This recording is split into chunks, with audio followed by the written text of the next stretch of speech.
자, 오늘은 혼합물의 분리, 끓는 점 차를 이용해서 혼합물을 분리시키는 방법에 대해서 설명하도록 하겠습니다.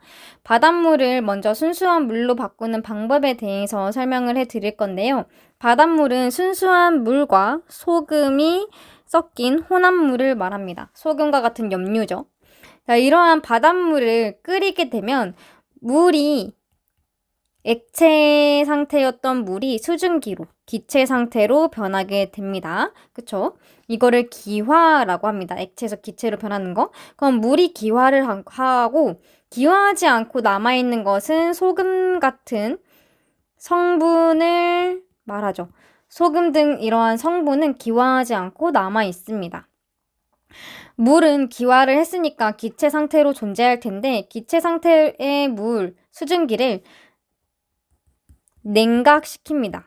이 수증기가 냉각되면 차갑게 만나면 얘네가 다시 기체에서 액체로 변하는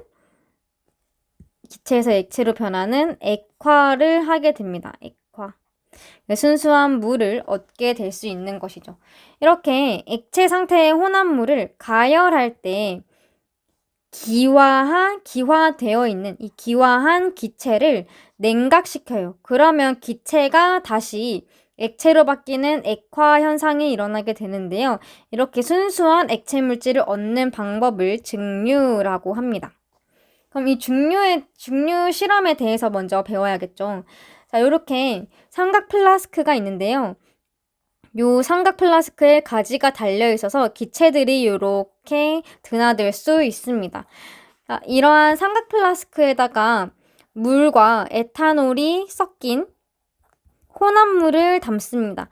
물과 에탄올의 혼합물을 여기다가 담고 가열을 시켜서 가열을 시킵니다. 그러면 끓는 점이 낮은 애부터 빨리 끓겠죠? 빨리 끓면 더 빨리 기체로 변하게 됩니다.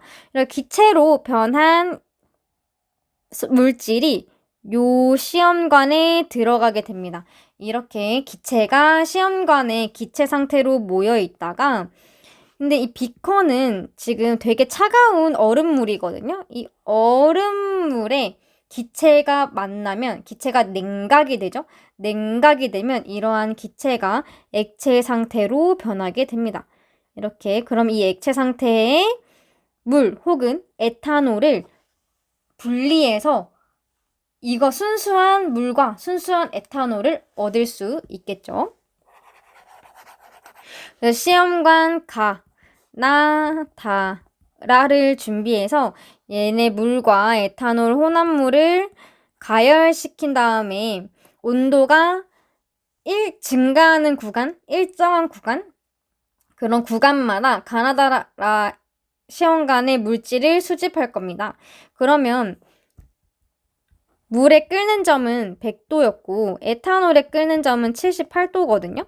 에탄올에 끓는 점은 78도니까 에탄올이 먼저 끓겠죠. 그럼 에탄올이 먼저 기체가 될 겁니다.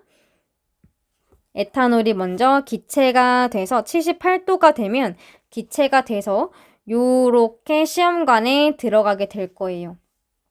이렇게 들어가게 되면 냉각이 돼서 액체 상태의 에탄올을 얻을 수 있고 시간이 더 지나서 만약에 100도가 됐다. 100도로 가열을 했다 하면 100도에서 수증기, 물이 기체로 변해서 시험관으로 들어간 다음에 그 다음에 얘가 다시 액체로 액화가 되겠죠. 이걸 증류 실험입니다. 근데 먼저 끓임 쪽을 넣을 건데요. 끓임 쪽을 넣고 물과 에탄올 50ml씩 넣은 혼합용액에 끓임 쪽을 넣고 끓이게 됩니다. 왜 끓임 쪽을 넣는 거냐면 액체를 가열할 때 액체가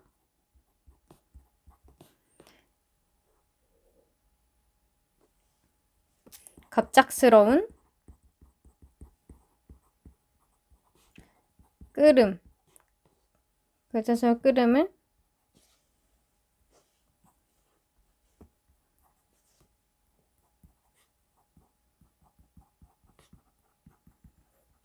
막기 위해서 끓인 쪽을 넣습니다. 갑작스러운 끓음이 일어나면 액체가 펑 하고 튀게 되거든요. 액체가 기체로 기화가 될 때 펑 하고 튀기 때문에 이런 펑 하고 튀는 현상을 막기 위한 것입니다.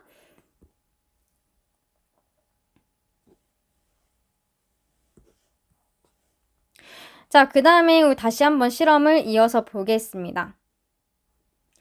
시험관 가는 가열하기 시작할 때부터 시험관 나는 일정하게 끓는 동안 첫 번째로, 다는 온도가 다시 올라갈 때부터 두 번째로 끓기 전까지, 라는 두 번째로 온도가 일정하게 끓는 동안 나오는 물질을 수집합니다. 자, 이때 가열 시간에 따른 온도를 한번 체크해 볼 건데요. 자, 0분에서 19분까지 온도가 25도에서 100도까지 올라가게 됩니다. 이거를 그래프로 한번 그려보면 이렇게 그래프를 그릴 수 있게 됩니다. 이렇게 보면 온도가 일정한 구간과 온도가 증가하는 구간을 나눌 수 있는데요. 온도가 일정한 구간은 여기, 그리고 요 부분이 온도가 일정한 구간으로 생기게 됩니다. 자, 시험관을 차례대로 시험관에다가 이 기체가 되고 다시 액화하는 물질을 수집한다고 했는데, 가는 가열하기 시작할 때부터 가에다가 물질을 담기 시작할 거고, 그 다음에 첫 번째로 온도가 일정해지는 요 구간에서 시험관 나에다가 물질을 다시 수집할 겁니다. 그 다음에 그 다음에 온도가 또 일정해지는 요 라 구간에서 물질을 수집할 건데요. 어떻게 물질이 수집이 되냐면, 쌤이 처음에 말했을 때 에탄올의 끓는 점은 78도다 라고 했었죠. 그래서 처음에 온도가 일정해지는 요 구간에서 에탄올이 끓고 냉각이 돼서 액화하게 됩니다.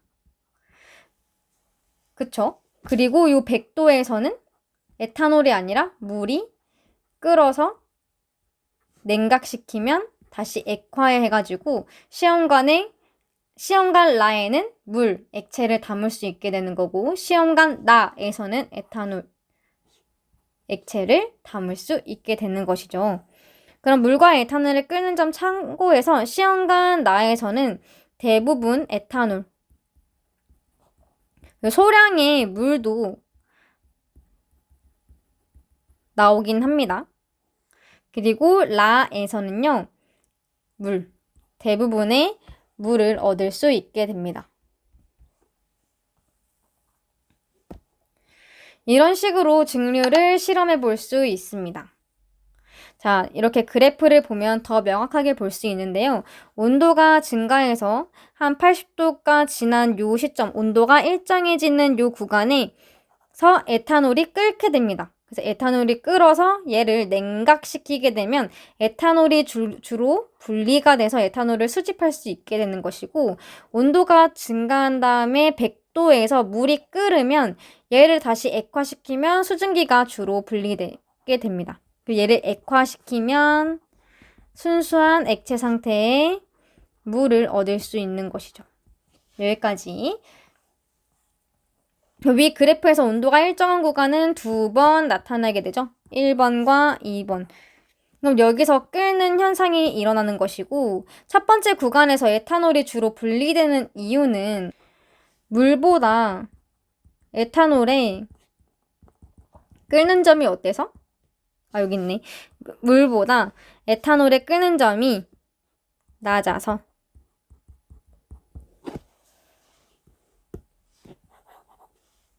여기서 에탄올이 주로 분리가 됩니다. 그럼 물의 끓는 점과 비슷한 온도 100도 정도에서 이 두 번째 구간에서는요, 수증기가 주로 분리가 되는 것이죠. 첫 번째 구간에서 나온 이 에탄올 기체를 냉각하면 액화가 되기 때문에 액체 상태의 에탄올을 얻을 수 있는 것이고, 두 번째 구간에서는 수증기를 냉각시키면 액화돼서 액체 상태의 물을 얻을 수 있는 것이다. 그럼 실생활 예시를 한번 살펴보도록 하겠습니다. 이건 소주골이라고 하는 건데요. 더 순수한 소주를 만들기 위한 요 도구라고 합니다. 먼저 술은 에탄올과 물 혼합액인데 에탄올과 물 혼합액을 가열합니다. 가열하면 끓는 점이 낮은 에탄올이 먼저 끓게 됩니다. 그래서 기화가 되고요.